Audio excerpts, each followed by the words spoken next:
어서 오십시오. 돈이 되는 이야기 맛있게 떠먹여 드립니다. 저는 경제화시장의 박정호입니다. 처음에는 그냥 돈 많은 괴짜 천재 이 정도로 저도 생각했습니다. 그런데 어느 순간인가 이 사람은 어마어마한 실천력을 가진 행동가이자 혁신가이자 CEO임을 확인시켰고요. 지금은 우리 인류의 새로운 지평을 여는 새로운 발명 물건들 이런 것들을 어마어마하게 런칭하면서 세계 경제를 주름잡는 사람이 된 바로 일론 머스크. 사실 5년 전에 일론 머스크만 제대로 알아봤어도 내가 지금 달리 살고 있어. 이런 거 우리 안 해요. 자, 바로 이재련 투자를 하려면 기술부터 알아야 됩니다. 그래서 기술을 아주 손쉽고 귀에 쏙쏙 씹어서 넣어주실 분을 모셨습니다. 과학 커뮤니케이터 우리나라 최고의 갑 이독실님 오셨습니다. 반갑습니다. 반갑습니다. 네. 아유, 먼저 그래도 그 시청자분들께 자기소개 한번 하시죠. 네, 안녕하십니까. 과학 커뮤니케이터 이독실입니다. 끝이에요? 아니, 기회를 드렸는데. 예, 알겠습니다. 아니 뭐 요즘 차츰 뭐 또 출연한 기회가 많지 아, 않을까. 그렇죠, 그렇죠. 조금씩 알아가는. 네. 요즘 방송 근황 뭐 그런 것 좀 없으세요? 요즘은 뭐 강연이랑 좀 공기업 같은 데서 하는 어떤 그런 행사들을 좀 많이 했었었고요. 예. 방송은 제 생각에는 이제 그 유명한 방송들이 생기고 있어요. 그래서 이제 뭐 어떤 경제야시장이랄지 막 이런 거 좀 함께하면 좋겠다 이런 생각을 하고 있었습니다. 아유, 하여튼 늦은 시간에 이렇게 와주신 것만으로도 저희는 영광스럽고요. 또 자주 모셔야죠. 네. 좋습니다. 자, 그래서 그런데 이제 자주 오시려면 저희의 테스트를 통과하셔야 됩니다. 그래서 제가 네. 정말 긴장되는 마음으로 네. 막 손 물어뜯으면서 왔습니다. 저희는 여느 방송과 달라요. 네. 진짜 물어뜯고 그리고 뭔가 끝까지 그냥 우리가 뭐 캐내서 투자에 도움되는지 막 정확하게 워딩을 들은 다음에 도움 안 됐다 그러면 저주하고 원망하는 매일 해 매일. 우리 그런데 지금까지는 어마어마하게 도움되는 분들 많아요. 여러분들 제가 몇 개 읊어볼까요? 지금 그 모바일 그 투자 앱 켜보시면 그리고 미국 증시에서 조비 한번 눌러보십시오. 떡상했습니다. 여러분 UAM 추천해 주셨거든요. 전문가분이. 네네. 그 뒤로 조비 계속 올라가고 있고요. 그 다음에 우리나라 조선주 추천해 주신 분 때문에 또 우리가 돈 좀 꽤나 벌었고 지금 한두 분이 아니에요. 큰일 났네요. 네. 네. 이게 좀 장기적으로 봐야 되는 그런 것들이 식으로 있는데. 저희 안 통합니다. 저희는 단타군요. 저희는 단타예요. 그리고 저희는 계란을 한 바구니에 담아요. 그렇죠. 깨지면 뭐 끝인 거죠. 깨지면 네네. 끝인 거예요. 그렇죠. 자, 그래서 오늘 이독실님을 모신 이유는 과학의 가장 핵심 트렌드 이걸 알고 투자의 어떤 뭐랄까요 하나의 힌트를 얻으려고 하는 건데 그럼 바로 직접적으로 네. 들어가 보겠습니다. 네. 요즘 과학계의 가장 핫한 트렌드는 뭔가요? 뭐 일단 꾸준한 거는 AI 관련된 것들이 있을 것 같아요. 이건 많이 올랐어요. 다른 거. 그렇죠. 근데 이게 AI도 저도 네. 새로운 게 더 나올까 싶었거든요. 네. 그런데 매번 새로운 게 나와서 좀 깜짝 놀라긴 해요. 그래요? 이게 가능한가? 그래서 일단 AI 추론 모델 지금까지는 뭐 자연어 처리를 한다든가 뭐 그림을 그려준다든가 이런 것들이 있었잖아요. 그런데 추론 모델의 성능이 너무너무 좋아져서 네.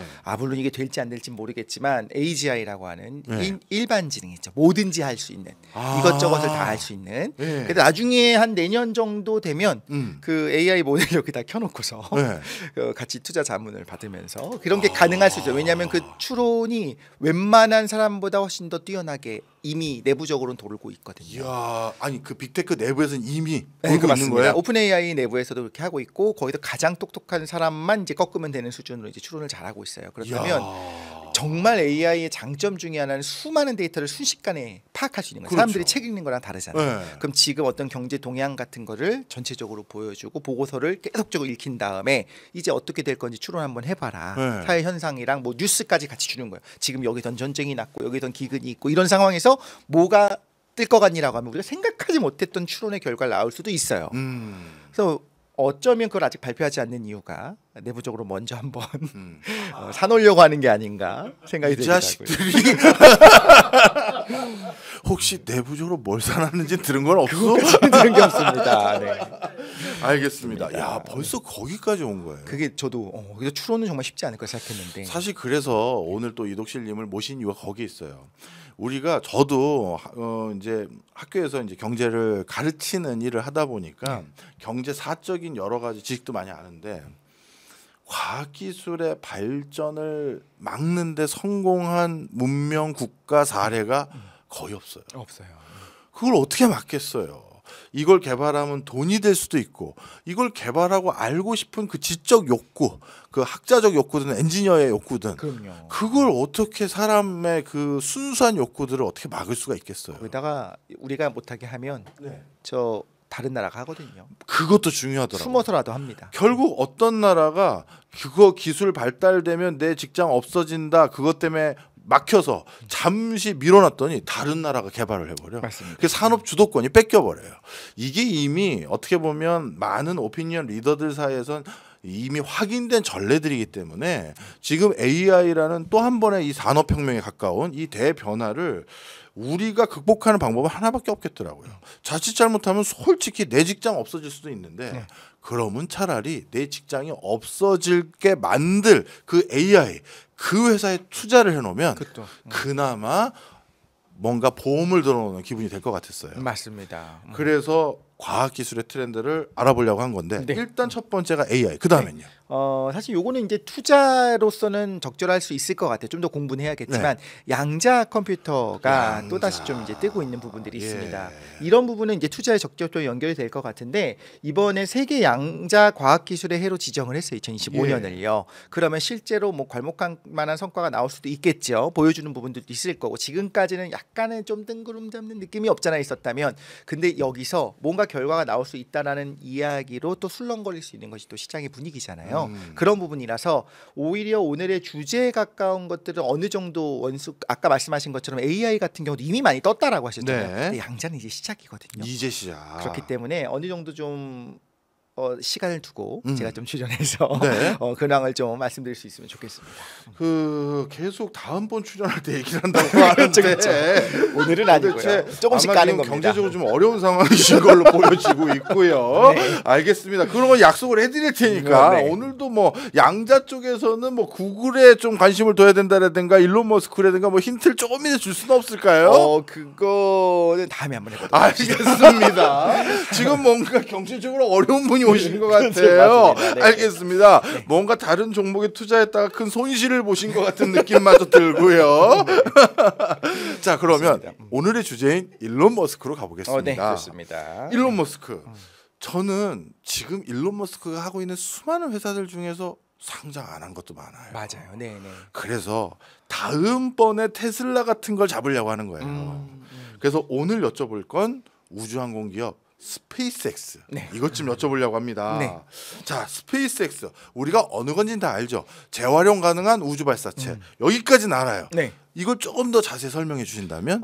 일단 그 영상들 좀 많이 보셨을 것 같아요. 작년에 이제 그 스타쉽에 1단 로켓이 내려와서 요거를 이렇게 젓가락으로 잡는 것처럼 탁 하고 잡는 깜짝 놀랐습니다. 굉장히 설레죠. 사실 저도 이제 고등학생 어떤 정말 그 꿈꾸는 과학도의 느낌으로 돌아가서 야 저게 되네 멋지다. 그런데 그때까지만 해도 이게 어떤 의미인지 깊이는 이해하기 못했고 그냥 보기 멋지잖아요. 왠지 있어 보이잖아요. 그런데 이것이 경제랑 연결되는 부분이고 왜 그걸 그렇게 했을까? 아까 처음에 말씀하신 것처럼 일론 머스크는 굉장히 탁월한 또 돈 냄새를 잘 맡는 경영자잖아요. 그걸 성공시키기까지 이유가 있는 거예요. 그리고 이 기술력이 어느 정도냐, 얼마나 압도적이냐, 그리고 장기적으로 스페이스X가 아직 상장하지 않았지만 투자 가치가 있는가를 좀 생각을 해봐야 되는데 뭐 이미 뭐 그 압도적인 기술력을 가지고 있는 거는 맞는 것 같아요.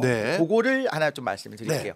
스페이스X의 기술력의 정점이 뭐냐? 여기에 정말 다른 데보다 잘하는 게 뭐냐라고 한다면 일단 기술을 많이 갖고 있는데 지금 말씀하신 것처럼 재사용이 가능한 발사체 기술입니다. 그럼 여기서 굉장히 어려운 것들이 있어요.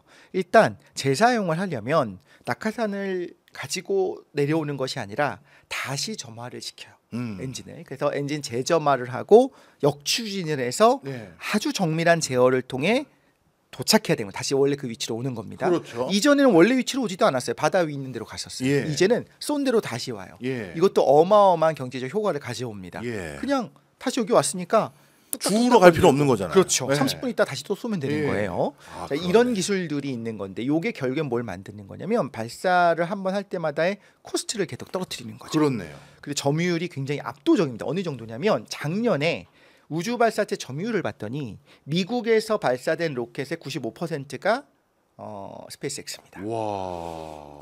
미국에서 145건의 발사가 있었어요. 그 다음에 다른 나라는 어디였을까? 두 번째 어느 나라일까요? 일본? 러시아입니다. 러시아예요. 17건. 17건. 미국이 145건을 쐈는데 차이가 크네요. 스페이스X는 138건을 쐈고 네. 근데 러시아는 17, 일본이 그 다음입니다. 네. 7건, 그 다음에 유럽은 3건, 인도 5건. 이야. 별로 이렇게 쏘지 못했어요. 네. 그리고 작년에 특히나 전 세계 발사했던 그 로켓 중에서 상업용 로켓이 70%입니다. 예. 그럼 뭘 의미하는 거냐면 돈이 되는 시장인 거죠. 음. 그리고 계속 거기 투자를 하고 있는 거고요. 그리고 위성 발사체 시장 자체가 지금 2024년 기준으로 25조 이상으로 보고 네. 올해는 당연히 그거보다 더 올라갈 거로 봅니다. 근데 이걸 하기 위해서 점유율이 그렇게 높다라고 하는 것들은 얼마나 이제 이득이 있는 거냐 좀 생각을 해보자면 소유주가 네. 러시아의 소유주죠. 소련의 소유주. 그 소유주는 굉장히 검증된 로켓이에요. 예. 발사 성공률도 높고 단가도 싸고 그래서 굉장히 많이 사용이 됐었습니다. 그 발사 비용이 네. 1kg을 저궤도까지 올리는데 약 5,000달러 정도 했었어요. 1kg. 1kg이 5,000달러. 네. 근데 실제로 뭐 1kg를 올리지는 않으니까 예. 그 정도였는데 펠컨 9이 킬로그램당 2,500달러 정도로 2,500, 3,000달러 정도로 네. 절반 정도가 됐고요. 예. 펠컨 헤비는 예. 더 무거운 많이 쏘진 않았습니다. 그거는 킬로그램당 1,500달러입니다. 오. 훨씬 떨어졌는데 많이 쏘지 않은 이유는 뭐냐면 이것까지 원래 그렇잖아요. 버스가 한번 움직이려면 45인승 꽉꽉 채워야 이득인 그렇죠, 거죠. 그렇죠. 한 5명 태우고 가는 건 의미가 없죠. 스타쉽 지금 우리가 이야기하고 있는 그 스타쉽의 최종 목표를 해서 네. 연료 생산 자체를 재생에너지로 한다라고 예. 했었을 때 이거는 말하기도 민망한데 네. 가능할까 싶긴 해요. 예. 킬로그램당 얼마까지 떨어뜨릴 계획인 것 같아요? 설마 100달러? 10달러. 10달러요? 킬로그램당 10달러. 아니 우주에 1kg 올리는데 10달러 받겠다고요? 10달러를 받겠다고 그렇게 할 수 있겠다고 하는 건데 이거는 뭐 사실 좀 쉽진 않을 것 근데 같고. 일론 머스크가 약간 블러핑에 가까운 게 있긴 맞습니다. 있어요. 그런데 놀라운 건 굉장히 비관적으로 네. 지금 기술 개발을 하고 이거 했는데 재사용을 할 때마다 회수율과 실제로 수리할 때 들어가는 돈이 많이 들어갈 수 있잖아요. 아주 비관적으로 봐도 네. 2040년이 되면 네. 30에서 최악의 경우도 300달러로 봐요. 이야. 킬로그램당. 엄청난 겁니다. 어마어마하네요. 그러니까 일단 상장을 할 수 있다고 하면 음. 여기는 정말 엄청난 겁니다. 실제로 로켓을 쏠 때 이 정도 비용이 들어간다고 하는 건 상상하기 좀 힘든 부분이 네. 있었어요. 그 부분 경제적인 거. 펠컨 9이 발사 성공률이 99%입니다. 네. 이것만 봐도 물론 규모의 경제가 있어요. 이렇게 코스트가 다운되는 것도 규모의 경제가 있고 펠컨 9이 계속 발사를 많이 하기 때문에 성공률이 높아지는 겁니다. 네. 아까 말씀드린 것처럼 굉장히 안전하고 그 성공률이 높은 소유주 로켓도 97%고 유럽 연합이 그러니까 유럽 우주국이 가지고 있는 그 아리안 5도 성공률이 높아요. 근데 95%예요. 지금 스페이스X 펠컨 9만 99%입니다. 이야. 어떻게 보면 우리 뭐 이렇게 비교가 단순되는지 모르겠습니다만 비행기 추락 사고 아니면 자동차 교통사고, 기차 전복 사고에 비해서 거의 비슷한 수준으로 안정해졌다 이렇게 봐도 되나요? 가격도 떨어졌는데 가격도 제일 싼데 네. 안정성도 제일 높아요. 그런데 가격도 제일 싸네. 가격 제일 쌉니다. 그것도 압도적으로 쌉니다. 압도적으로 살 수밖에 없는 이유가 예. 그렇게 규모의 경제로 계속적으로 그렇네. 쏘아 올리는데 그럼 그렇네. 뭘 그렇게 쏘냐? 예. 이렇게 많이 쐈잖아요. 작년에 138건 썼잖아요. 예. 스타링크를 그렇게 쏘는 겁니다. 아 자기 거를 쓰고 있구나 그렇죠. 일단. 그런데 놀라운 건 스타링크가 지금 위성 발사한 게 7,000건을 넘게 쐈어요. 네. 그런데 실제 동작 중인 위성도 6,700개가 넘고요. 예. 근데 이렇게 많이 쐈고 앞으로 계속 쏠 거거든요. 총 4만 개 이상 쏠 거예요. 4만 개나요? 네, 최종적으로 4만 개 쏘려고 하는데 그 정도까지 이제 유지하면서 속도도 모든 종류의 안정성을 가져가려고 하는데 근데 이렇게 많이 쏘면 이런 생각이 기본적으로 들어야 되는 거예요. 아니 오케이 규모의 경제를 위해서 스타링크 그렇게 많이 쏘는 건 알겠어. 예. 그렇게 쏴서 스타링크가 돈을 벌어 흑자로 돌아섰다는 얘기가 있어요. 벌써요? 이미 네 그렇다니. 이미 스타링크의 가입자가 500만이 넘어갔습니다. 이거 어떻게 하면 좋아? 이 가만히 있어. 스타링크도 지금 상장 안 됐을 텐데. 그런 게 내년에 이제 우리나라에 그러니까 올해 네. 우리나라 들어올 계획이거든요. 스타링크 서비스가. 네. 이야. 더 신기한 걸 하나 말씀을 드리자면 예. 스타링크는 저궤도 위성을 사용합니다. 예. 그러다 보니까 그 저궤도라고 하는 건 뭘 말하는 거냐면 우주의 기준은 보통 80에서 100km예요. 예. 그거 이상인 우주로 보는데 실제로 스타링크의 대부분의 위성이 있는 것은 550km 정도 되는 궤도에 있어요. 네. 원래 위성 통신을 한다고 하면 네. 훨씬 더 높은 곳에 있습니다. 음. 그거의 장점은 위성이 조금만 있어도 돼요. 예. 멀리 있으니까. 위에 있으니까 다 커버리지가 그렇죠. 되는구나. 커버리지가 높은 거죠. 그런데 신기하게 빛이 생각보다 빠르지가 않아요. 빛이 제일 빠른 거 아니에요? 제일 빠른데 우리가 우주 단위로 이야기를 할 때는 네. 빛이 좀 느려요. 요즘에 컴퓨터의 속도도 너무 빨라져서 예. 빛의 속도로 말하자면 어떤 전자의 움직임이 이렇게 스위치의 움직임이 일어난다고 하는데 그것조차도 이쪽에서의 클락이 움직일 때 저쪽에서의 반응이 달라지기 시작하거든요. 화성을 일론 머스크가 하려고 하잖아요. 예. 화성과의 통신도 실시간으로 우리가 지금 얘기할 수 있는 수준이 아니잖아요. 그렇죠, 한 번 그렇죠. 하고 네. 또 한참 시간. 그러니까 생각보다 우주 스케일로 보면 굉장히 빛의 속도가 빛이 느리네. 느려요. 그래서 원래 기존의 위성 시스템으로 인터넷을 한다 혹은 전화를 한다고 하면 지연이 굉장히 깁니다. 네. 게임 못합니다. 그렇네요. 그런데 스타링크는 저궤도잖아요.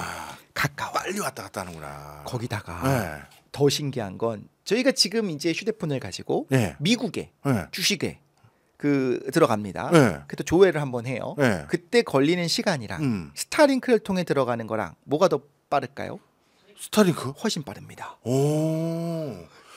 그러면 지연 자체가 훨씬 적어요. 차익거래도 자랑할 수 있겠다. 그거를 지금 기업들이 이 부분은 이제 사실 교수님의 이야기를 좀 들어봐야 되는데 네. 비공식적으로 네. 조금이라도 남들보다 뭐한 0.5초만 빨라도 그쵸, 되거든. 그만 빨라도 되는 거잖아요. 네. 그 부분을 이미 다 알고 있고. 이야. 그래서 스타링크, 그러니까 일론 머스크 쪽에서도 스타링크 쪽에서도 그냥 뭐 이렇게 주는 것이 아니고 그건 특별히 이제 하는 거죠. 예를 들면 지금 오늘 이야기한 스페이스X의 수많은 발사들은 전부 상업 발사 기준입니다. 예. 예를 들면 군사 목적의 위성은 당연히 비싸요. 음. 그리고 우린 재사용 안 쓸 거야. 새 거 줘 하면서 아주 특별 계약을 맺잖아요. 네. 그런 것처럼 지금도 제가 알기로는 그 해저 케이블을 통해서 실제로 외국으로 이제 통신하고 있잖아요. 네. 그런 기업 입장에서 하는 그런 거래를 위해 남들보다 조금 더 빠르게 제공해주는 그런 서비스들이 좀 더 비싸다고 들었어요. 따로 해준다고. 예. 그게 돈이 되니까. 그렇죠. 돈이 되죠. 근데 스타링크는 바로 빛의 속도로 가서 광으로 레이저로 연결돼서 바로 떨어집니다. 예. 근데 우리가 해저 터널 지나갈 때도 그 광 케이블이잖아요. 그럼요. 광 케이블은 그 내부에서는 빛이 느려져요. 그렇겠죠. 그죠? 네. 그러니까 당연히 빛도 느려지고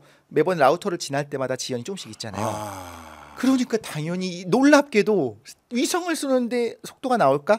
훨씬 더 빠릅니다. 이야. 있을 수 없는 일들이. 근데 요 모든 것들이 참 신기한 게 하나하나는 이해가 가요. 사실 예. 그리고 새로운 원리는 딱히 없는데 네.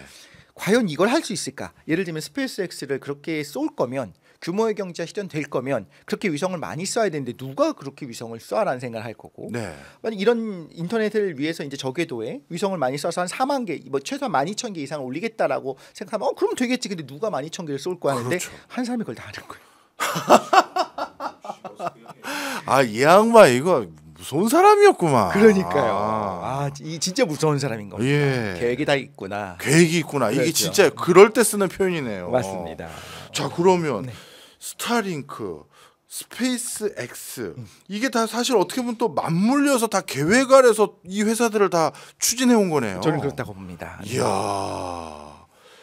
당연히 그러면 공익적인 목적이 좀 같이 간다고 보고요. 공익은 어떤 거예요? 사실 이제 인상이 그렇게 공익적인 사람 같아 보이진 않던데. 공익적이 그렇죠. 근데 그게 어떤 것들이냐면 정보에 접속할 수 있게 하는 것들. 오지에서도 인터넷에 빠르게 접속할 수 있고 이번에 이제 러시아 우크라이나 전쟁 때도 이것이 이제 누군가는 이것이 옳은 행동이다 아니다 하겠지만 선하다 뭐 악하다 이런 의미로서가 아니라 좀 굉장히 이제 좀 파급 효과가 있었죠. 그렇죠. 네. 그런 분인 거죠. 21세기 들어서 모든 전쟁이 처음 시작될 때는 그 침공하려는 국가에서 상대방 전상망부터 망가뜨립니다. 그래야 의사결정 구조가 단절되잖아요. 그렇죠. 그래서 러시아도 우크라이나 전상망부터 해킹하고 단절시켜놨는데 갑자기 일론 머스크가 내가 내 거 써 하면서 스타링크 연결해줘서 이게 또 그렇죠. 이슈가 크게 됐는데 네. 바로 그 얘기를 해주신 거잖아요. 맞습니다. 네.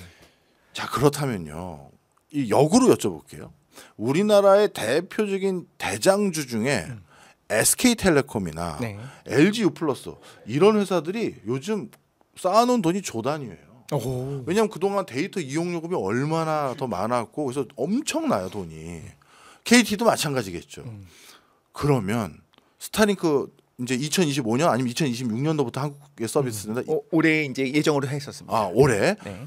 그러면 이 이통사들 주식은 이제 깡통되는 거예요? 그래서 여러 가지 얘기들이 있어요. 오. 과연 이게 괜찮은 거냐? 네. 생각하는 것처럼 그냥 인터넷 사업자 하나가 추가되는 거랑 좀 다른 거거든요. 예. 우리가 휴대폰, 스마트폰의 시대를 열었던 게 아마 그 3GS, 애플의 3GS가 네. 들어오면서 와이파이가 된단 말이야. 그럼 위피라든가 이런 거, 네이트 이런 걸 누르지 않아도 되는. 예. 면서 이제 사실 이 안에 많은 부분이 바뀌었잖아요. 그렇죠. 그런 것처럼 어쩌면 우리가 인터넷 IT가 굉장히 발달한 나라는 봤는데 또 한편으로는 좀 섬같이 독특한 부분들이 분명히 있어요. 있어요. 망 사용료라든가 이런 좀 망 중립성이라든가 여러 가지 문제들이 문제라고 하기에는 어쨌든 독특한 부분이 네. 분명히 있습니다. 근데 그런 부분이 만약 스타링크가 들어와서 그냥 오픈을 해버린다고 하면 좀 이건 그러니까 좋은 의미로든 나쁜 의미로든 그러니까 민주화되는 부분들이 있을 것 같아요. 네. 경제 민주화처럼 네. 어떤 정보의 접근에서의 민주화. 네. 그래서 이제 중국이 길을 쓰고 막고 싶어하는 것 중에 하나가 됐고 막기 쉽지 않거든요. 이걸 어떻게 막아? 그렇죠. 근데 이제 스타링크는 안테나가 막 돌아가고 있어요. 네. 바깥에도 보면 딱 압니다. 네. 그러니까 뭐 북한이나 네.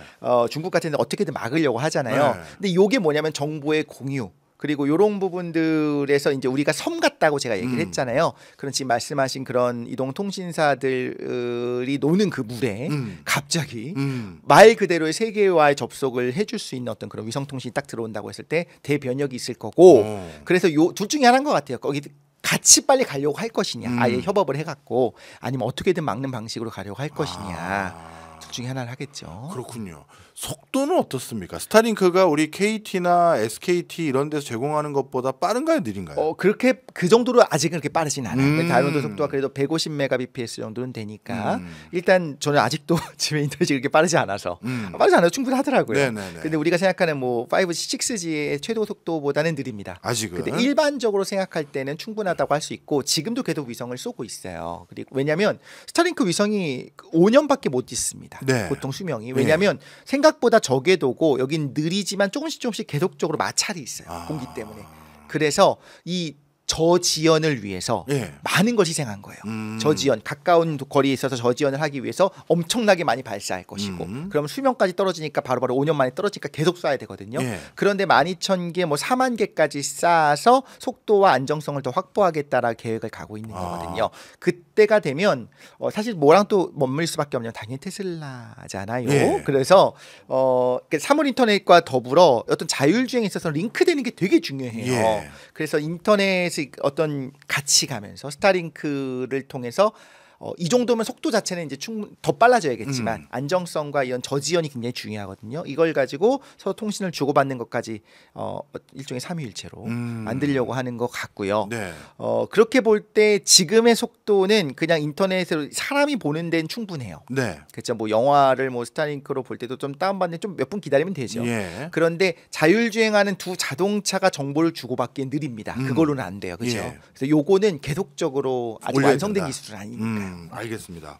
그럼 지금 자연스럽게 말씀을 나누다 보니까 스타링크 스페이스 X에서 테슬라까지 넘어왔어요. 네.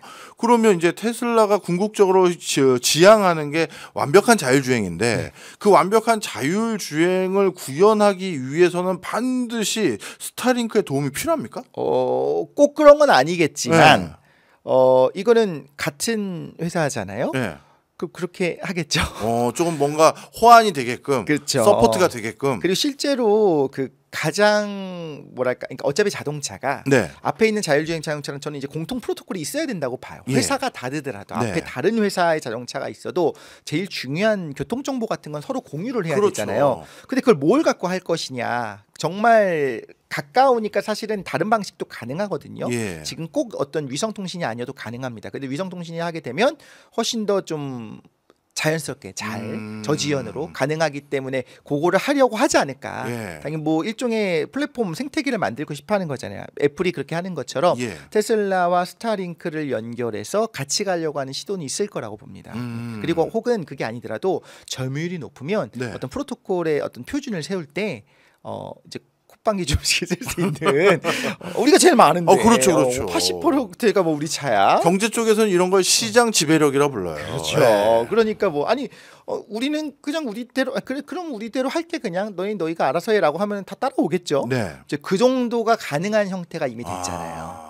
그런 면에서 봤을 때는 뭐 장기적으로는 그게 되지 않을까. 스타링크는 네. 기본적으로 가져가는 옵션 중에 하나. 왜 우리가 흔히 말하는 위치 정보 시스템을 네. 얘기할 때 GPS를 생각하잖아요. 예. 그리고 우리나라도 지금 이런 위치 정보 KPS, 지금 KGPS를 쏘려고 지금 개발하고 있고요. 네. 근데 혹은 스펙을 혹시 보셨는지 아시겠지만 뭐 갈릴레오라든지 글로나스라든지 이런 게 있습니다. 예. 유럽이나 뭐 러시아나 이런 데서 다 그런 시스템들이 있고 예. 그것도 같이 하고 있어요. 그런데 우리가 가장 우리 대표적으로 GPS라고 이야기를 하잖아요. 실제는 GPS 말고도 많은데 예. 그게 말해주는 말은 뭐냐면 제일 처음에 시장을 누가 지배했느냐. 표준을 누가 가져가느냐. 그렇죠. 이게 가장 중요한 거죠. 이해했습니다. 자, 그러면 이제 본격적인 질문을 한번 해볼게요.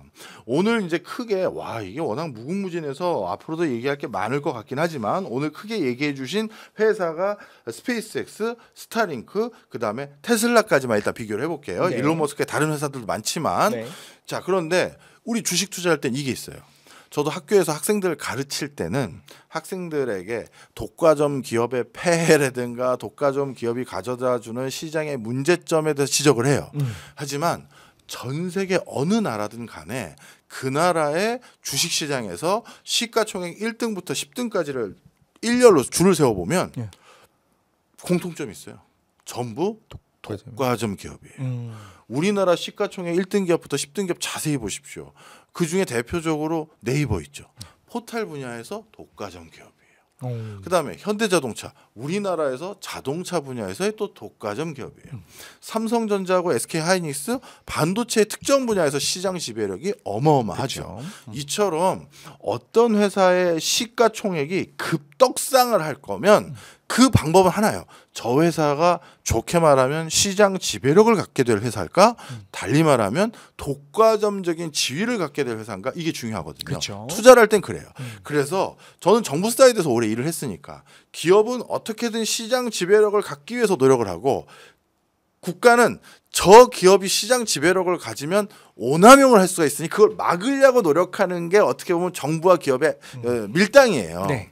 자, 근데 다시 돌아와서 그러면 간단하죠. 오늘 질문의 결과 일론 머스크의 회사에 우리가 어딘가 투자했었을 때 투자 대비 나중에 수익률이 엄청 좋을 회사는 방금 세 가지 회사들 중에서 어디가 가장 독과점적인 지위, 시장 지배력을 강력하게 가질 것으로 보여지느냐가 제일 중요한데 우리 독실님은 뭐라고 생각하세요? 스페이스X, 스타링크, 테슬라. 그러니까 중장기적으로 볼 거냐? 모른다고 해주세요. 그게 다 다른데 두 가지는 좀 따져볼 수 있을 것 같아요. 예. 일단 스타링크는 네. 탁월한데 네. 스타링크의 대안이 없냐 하면 그건 아니에요. 그렇죠. 위성통신이 스타링크만 있는 건 아니고 그렇죠. 어떤 기업 입장에서는 당연히 스타링크의 눈치를 볼 수밖에 없지만 그게 아니어도 됩니다. 다른 것도 있어요. 예. 그래서 이제 독과점으로 가지는 않을 것 같은 생각이 들어요. 그런데 스페이스X 네. 어쩔 수 없어요. 대안이 없습니다. 나사가 스페이스X의 고객이에요. 그렇죠. 그럼 여기에 독과점을 막기 위해서 뭘 할 수 있을까요? 여기는 너무 압도적입니다. 혹시 중국이나 러시아의 우주 발사체 기술이 스페이스 X급까지 올라오는 것도 생각할 수 있지 않을까요? 있습니다. 네. 근데 그동안 이제 스페이스X가 더 발달됐- 그렇죠. 가만히 있지 않을 거죠. 그 격차는 점점 벌어질 거라서 예. 네, 그거는 사실 쉽지 않고 예. 이쯤 되면 이런 표현을 해도 될지 모르겠지만 친하지 않은 나라잖아요. 러시아와 그렇죠. 중국은 친하지 않잖아요. 그리고 자신들 전략 어떤 자산들을 스페이스X에 쏠 수는 없잖아요. 그렇죠. 그래서 울며 겨자 먹기로 하는 거지. 솔직히 우리도 그냥 그쪽을 향해서 쓰고 싶다 생각하지 않겠습니까? 그렇네. 그렇죠. 군사 목적이 아니라면 그렇게 할 거면 그게 또 사실 이득이고요. 네. 그런데 지금 어떻게 보면 가장 시장에서 앞서가고 있는 일론 머스크가 설립한 회사는 시총 높은 테슬라고 그렇죠. 거기다 이제 로봇도 붙이고 뭘 많이 붙일 것 같아요. 네네. 그러면 그냥 테슬라도 뭔가 더 지배력이 높은 회사가 되지 않을까요?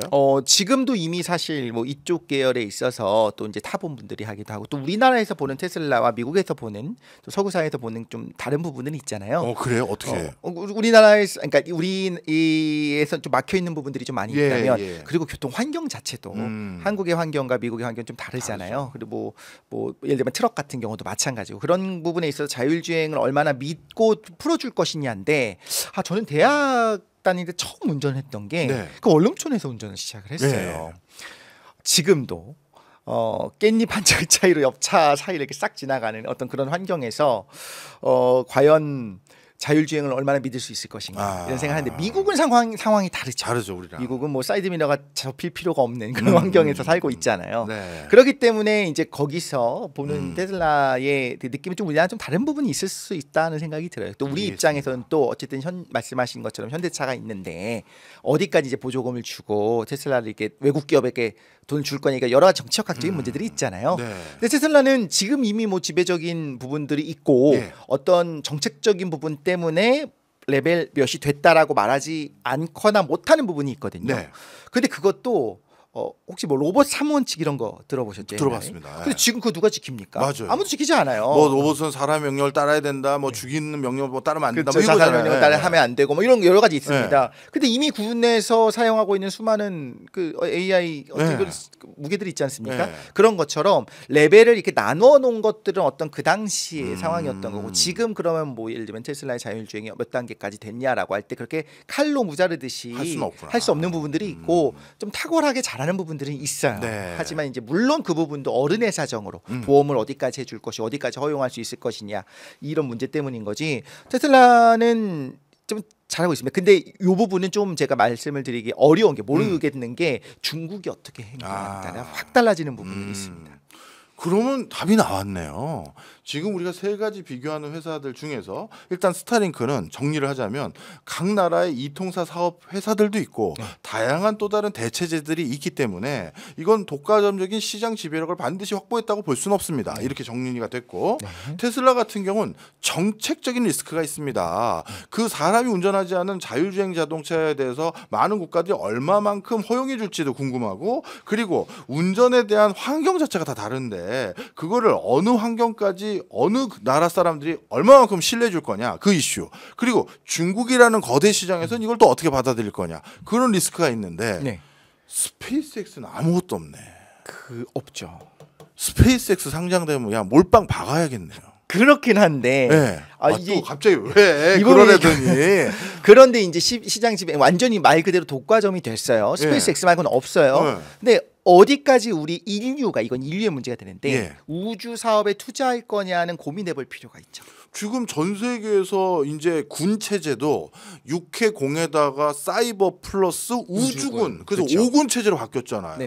그리고 이제는 이 뭐라 할까요? 공중을 장악하는 그 세상이 지구를 지배하는 세상이 된 것 같고 지금 추세로 가면 결국 많은 중화기 무기들이 무인화돼서 인공지능의 제어를 받을 텐데 그럼 네트워크를 관장하고 남의 네트워크를 망가뜨릴 수 있는 역량을 가진 게 또 최고의 갑 오브 갑이 되는데 그럼 그게 다 스페이스X랑 귀결되는 건데. 그래서 저는 그 생각은 했어요. 지금 알게 모르게 우주전쟁 국가 간에 이런 게 있을 거라고 보고 나중에 이제 해금돼서 했던 것들을 보면 어떤 군사 위성이라든가 이런 거에 충돌 가능성 아치됐던 상황들 이런 거 저런 거 되게 많이 있었어요. 왜냐하면 워낙 궤도를 많이 돌고 있으니까.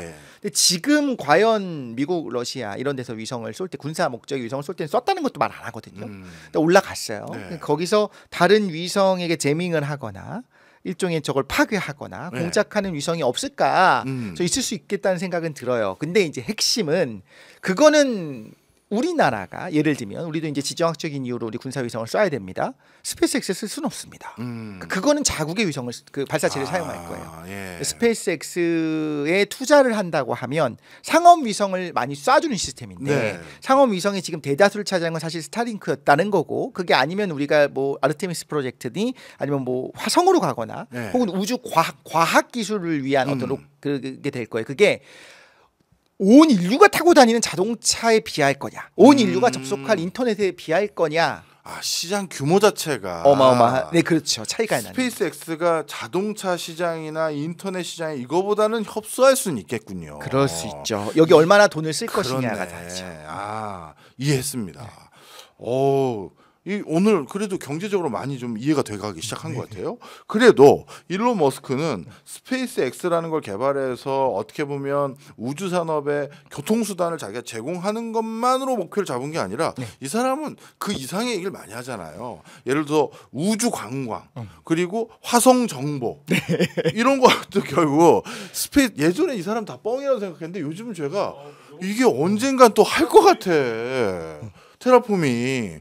그러면 이런 것까지 생각하면 스페이스X도 시장 규모가 더 커지는 거 아닌가요? 그건 그렇죠. 근데 이제 테라포밍을 할 수 있을 것이냐의 이야기를 좀 한번 해보면 좋을 것 같아요. 네. 근데 좀 과학적 측면에서 봤을 때 무조건 뭐 어렵다라고 얘기하는 거는 별로 의미는 없는 것 같아요. 네. 왜냐하면 어떤 주식 시장 이제 경제가 움직이는 거는 거기에 가치가 있다고 믿을 때 그쪽으로 갈 수 그렇죠. 있는 거잖아요. 네. 그리고 지금 보면 야 저건 꿈이야라고 생각했던 일론 머스크의 수많은 행동들 그리고 발언들이 실현이 되고 있는 걸 보면 그러니까 인류가 같은 공동의 꿈을 꿀 것이냐는 좀 같이 얘기할 필요가 있어요. 그러니까 화성을 우리가 제대로 정말 어렵더라도 테라포밍을 할 거다. 네. 그리고 우리가 인류가 돈을 들여서 하겠다. 뭐 한 5천조 정도 들여서 하겠다. 예를 들면 5천조 달러겠죠?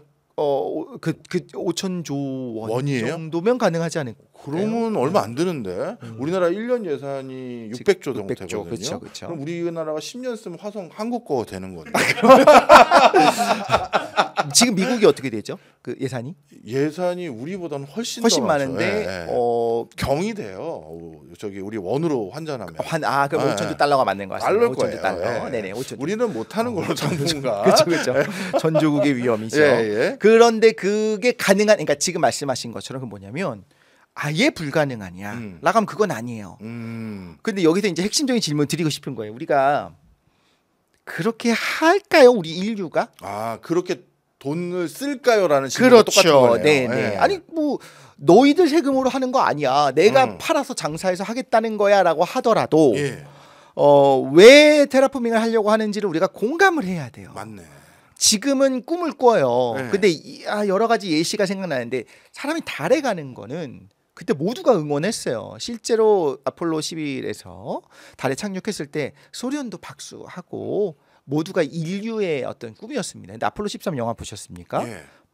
11호에서 성공했고 12호 갔다 왔죠. 13호 정도 되는데 벌써 사람들 야구 보고 축구 보고 맞아요. 슈퍼볼 보고 관심이 있어요. 없어. 관심이 없어져요. 네. 그러면 무슨 뜻이냐면 최초로 사람을 탑승한 우주선이 화성으로 갑니다. 예. 온 인류가 응원하겠죠. 예. 어마어마한 돈도 들어가고 영웅이 되겠죠. 근데 정착했다는 소문이 들어옵니다. 신기하죠. 근데 연락을 막 실시간 주고받는 것도 아니에요.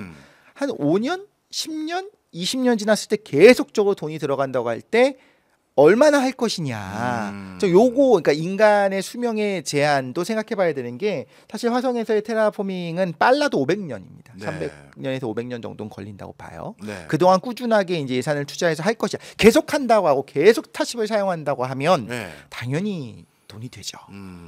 그런데 그건 우리의 한 증손자 정도가 크게 이득을 볼 수 있을 수도 있다. 이런 생각이 듭니다. 그러니까 기술로만은 그렇다는 거예요. 네.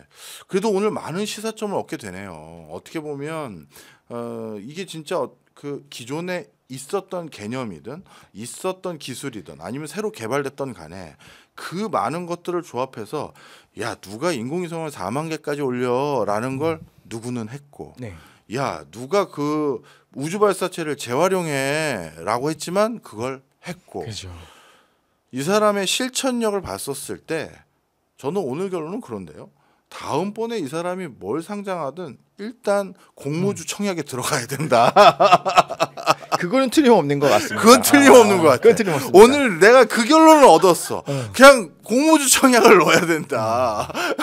일단 자기가 아니 미국은 공모주에 10주 주나? 나 얼마 주는지 모르겠네. 내가 그걸 몰라 아직까지. 근데 그거는 맞는 것 같아요. 이 사람이 그냥 하는 말들은 아니고 적어도 거네요. 그 순간순간의 진심이고 네. 생각이 있는 거죠. 예.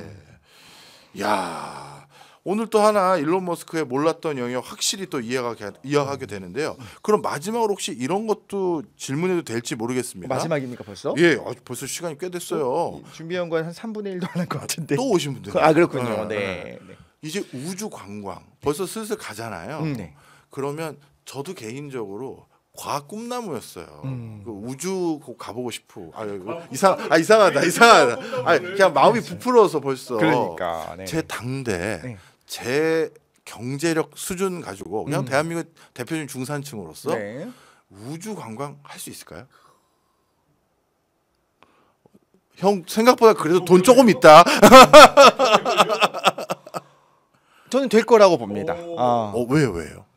왜냐하면 지금 우리 목표로 하고 있는 수많은 것들을 봤을 때 네. 지금 우리나라에서 우주항공 산업만 봐도 빠르게 지금 발전하고 있어요. 네. 그러니까 하나만 좀 말씀을 드리자면 지금 스페이스X가 계속 추진하고 있는 것들을 보면 사실 성공할 것 같죠. 네. 성공할 겁니다. 네. 그런데 요거를 관광 목적으로 돌려버리면 한 번에 얼마나 많은 사람들이 우주를 갈 수 있게 되잖아요.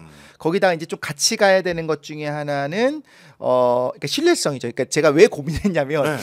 이 형이 얼마나 목숨을 아니 아까 걸 수 안전하다며. 있느냐. 그렇기는 한데 그럼에도 불구하고 네. 네네. 이거를 얼마나 그 목숨 가치를 그래서 이제 오늘 내일 할 때 가면 그냥 나쁘지 않겠다. 그래서 그런 계산을 한번 해본 거였는데 그게 아니라면 이런 게 있어요. 우리나라 차세대 발사체 이제 개발 벌써 사업이 네. 시작했습니다. 거의 뭐가 들어가냐면 당연히 이제 누리호보다 스펙이 좋아져요. 네. 화성으로 1톤을 보낼 수 있을 정도의 발사체를 만들겠다고 했는데 이게 그냥 뻥카를 하는 게 아시잖아요. 예. 정부에서 그렇게 얘기할 때 그럴 그렇게 수 뻥카. 없어요. 이거 진짜 하는 거예요. 예. 그게 2031년 그러니까 지금 9년 32년이면 될 거로 봐요. 그 전에 될 거라고 봅니다.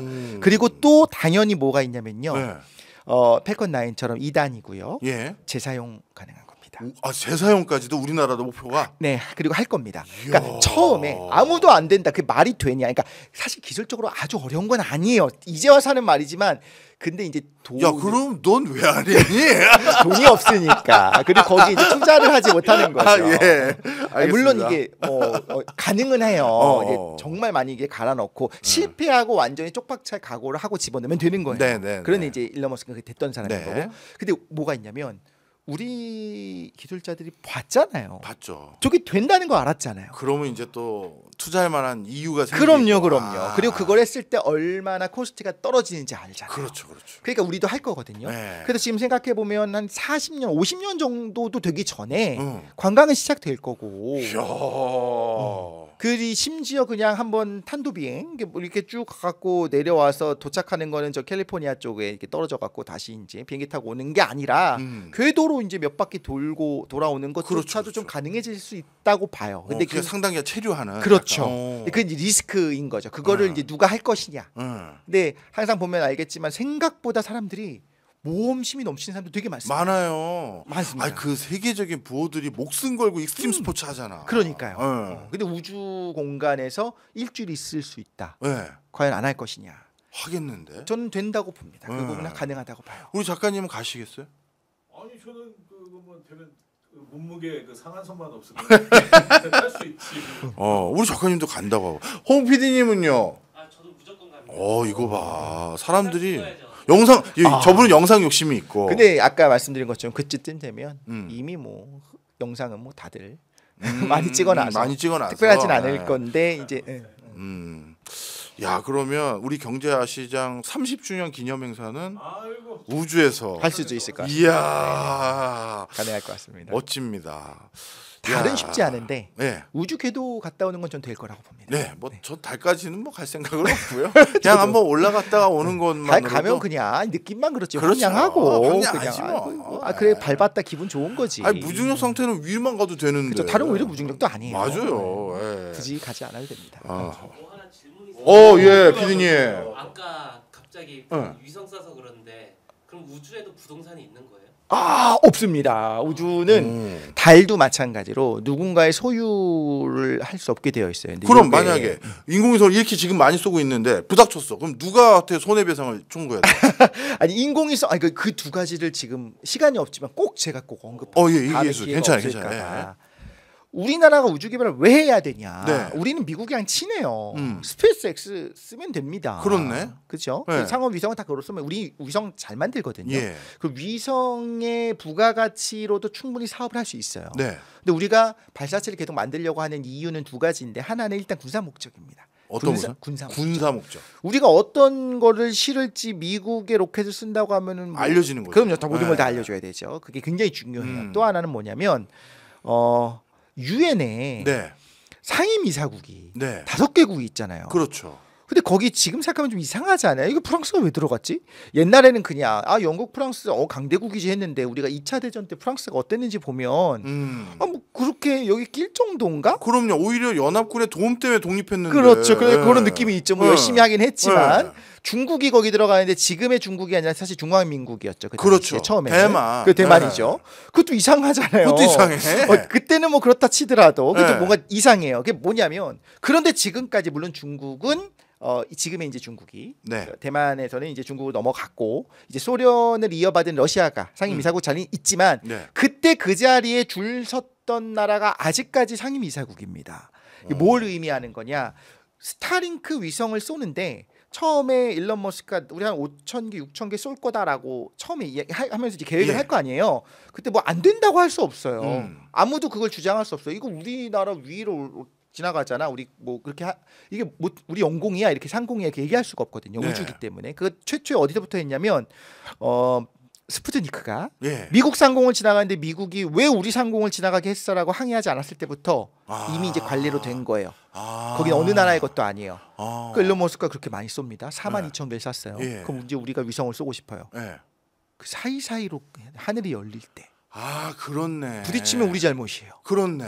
그리고 쏠 때마다 미리 다 혹시 위험할 수 있으니까 다 미리 알려주고 비행기 다 알려주고 배 다 알려주고 그러면 선점하고 있는 곳이 원래 갖는 무주공산이에요. 갖는 거예요. 무주공산입니다. 달은요. 달에서 어마어마한 자원이 지금 우리가 생각하는 건 뭐 헬륨 3랄지 여러 가지가 있습니다. 히토류랄지 있는데 사실 그거는 우리에게 꿈을 주기 위한 걸 수도 있어요. 예. 근데 헬륨 3는 좀 가치가 있을 것 같긴 네. 하고 그런데 무언가 어쨌든 지금 우리 상상으로 할 수 없는 무언가가 있어요. 근데 원래 거기 있는 거는 우리나라 거가 아니라고 했잖아요. 네. 근데 어마어마한 조를 넘어 경단위의 경제적인 이득이 있는 거를 알게 됐어요. 예. 그거를 알게 된 미국이 그래도 인류 모두의 것이니까 우리 안 캘게, 우리 안 쓸게라고 할까요? 그렇네. 그때 가서는 조약을 다시 맺겠죠. 예. 그때 달까지 갈 수 있는 기술이 있는 나라와 없는 나라가 야 니네가 다 해먹으면 어떻게 다른 우리 인류 공통의 것이라며 해봤자 아무도 신경 안 써줍니다. 처음부터 그렇네. 우리는 어떤 타이밍에 상임이사국 위치에 있어야 돼요. 그렇네. 그래서 지금 보면 굳이 이렇게까지 경제적인 논리로 보면 이렇게 안 해도 되는 부분이 있어요. 이거 말고 오히려 반도체에 더 투자를 하거나 네. 다른 부분에 투자할 거 많잖아요. 근데 우주 기술에 투자해야 되는 이유는 이것이 어마어마한 가치가 되게 되었을 때 너네는 뭐 로켓이나 만들고 말해라고 했을 때 우리도 있어. 우리도 캐올 수 있어라고 하는 능력이 필요하거든요. 오늘 굉장히 중요한 얘기를 해주셨네. 저야 간장종지 같은 투자 얘기를 했는데 지금 국가 차원의 야 이게 박수 한번 주세요. 내일도 나와주세요. 확실히 이해했습니다. 저도 아니 지금 굶어 죽는 애도 있는 게 우리 대한민국입니다. 그 소리도 사실 들을 마당에 굳이 생각을 했었는데 이제 확실히 이해했어요. 네네. 미래를 위한 투자한 거죠. 알겠습니다. 이래서 우리가 기술을 알아야 되고 제대로 이해해야 됩니다. 바로 우리가 이독실 평론가님을 모신 이유겠죠. 자주 나와주실 거죠? 그럼요. 알겠습니다. 내일도? 너무 든든합니다. 자, 여러분 저희 제가 챙기진 않더라도 구독, 설정, 좋아요, 알람 설정 좀 부탁 좀 드립니다. 많은 분들에게 소문도 내주시고요. 돈 새는 밤 되시고요. 야시장 오늘은 여기까지입니다. 문 닫겠습니다. 안녕히 가십시오.